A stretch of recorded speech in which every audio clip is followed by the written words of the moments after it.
Allah Azza wa Jal tells us something Ibrahim alayhi salam said to the people, فَأَيُّ الْفَرِيقَيْنِ أَحَقُّ بِالْأَمْنِ إِن كُنْتُمْ تَعْلَمُونَ, in the previous ayah. Which of the two groups do you think deserves peace more, internal peace more? And so this ayah is about people who attain peace in their life.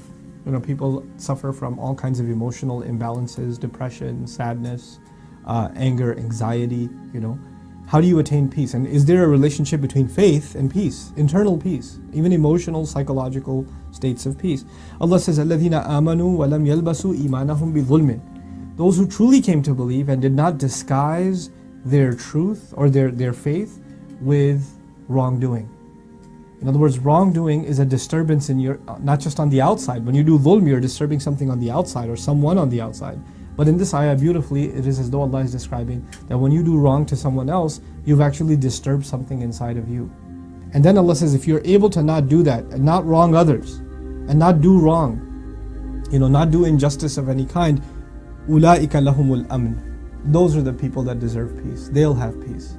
They'll have peace inside of themselves, subhanAllah.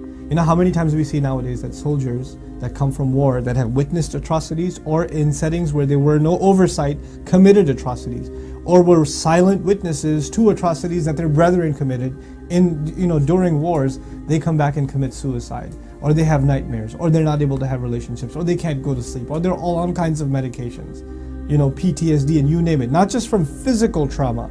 Physical trauma is something else, but just from the emotional trauma of what they've experienced, or what they may have even had to do, or they did and got away with. Well, they got away with it in the sense of the authorities and the government and all of that, but their insides have been damaged. They don't have any peace anymore, and they can't live with that.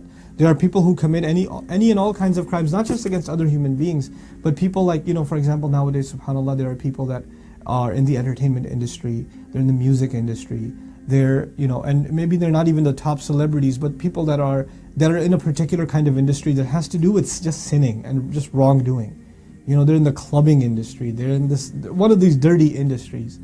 These people have to literally stay on drugs to be at peace, because they're terrible to themselves and others when they're not in that state. They have to literally numb themselves away from reality to be able to cope, just to be able to cope, just to be able to deal, subhanAllah.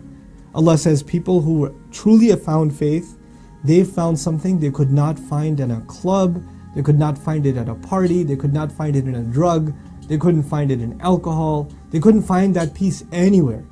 And for those of you that aren't into these terrible things, maybe you're just into entertainment, you're just watching movie after movie after movie after movie after movie, and it's just messing you up on the inside. It's just tearing you apart. And the only thing you can do is fill that empty space with more entertainment and more entertainment and more entertainment. It just doesn't stop. And one day you just decide, and alhamdulillah, Ramadan has come, so you decide to cut it, right? At least cut it down. Hopefully you cut it all together in this month. And then you go to the masjid and you feel this peace. And you haven't felt it in a long time, so you can tell the difference between the toxic waste you've been putting inside of you, spiritual toxic waste, and now this cleansing, just the listening to the Quran, just putting your head on the ground with everybody else. Just those few minutes even, what that does to you. At the beginning, when you've been eating terrible food for a long time, healthy food tastes bad. So in the beginning, when people come after a long time to a masjid, they're like, I gotta get out of here quick. Is there a movie playing nearby? Can I do that instead? You see a lot of people, young people especially, want to hang out outside the masjid. They're all on their devices. Nobody's at peace. Nobody's just sitting calmly. This is what Iman does. It gives you calm. It gives you peace. You're not jittery. You're not disturbed. You're not just constantly in the need for some other fix. Whether for your eyes or for your, for your brain, for your tongue, for your limbs. You're not looking for that fix. You're just at rest. Subhanallah. أُولَٰئِكَ لَهُمُ الْأَمْنُ وَهُمْ مُهْتَدُونَ. And they're the ones that are committed to guidance. In other words, Allah is saying that this, without commitment, it's only going to come and it's going to go. You're going to have to show some commitment to be able to hold on to that peace. Allah Azza wa Jal, in another place in the Quran, He says, أَلَا بِذِكْرِ اللَّهِ تَطْمَئِنَّ الْقُلُوبِ. You should know that by remembering Allah, hearts become calm, they become tranquil, they become at ease. And that's what this ayah is about. Wallahi, the world, every human being on this world, on this earth, is looking for peace. They're looking for tranquility inside of them. Something is bothering them and they just say to themselves, you tell yourself, if I just had that, I'd be happy. And they put it in different words, being happy. If I had this much money, I'd be happy. If I got this girl, I'd be happy. If I had this car, I'd be happy. If I had this house, I'd be happy. If I lived here, I'd be happy. If I bought that device, if I had that video game, if I did this, if I did that. We always set these goals and say, I would be happy. And guess what? The ones you set for yourselves before and you said, you'll get there and you'll be happy, how long did it last? And then you moved on to something else that you couldn't find satisfaction in. This is the ayah that Allah Azza wa Jal teaches us through the words of Ibrahim alayhi salam. Timeless words, right?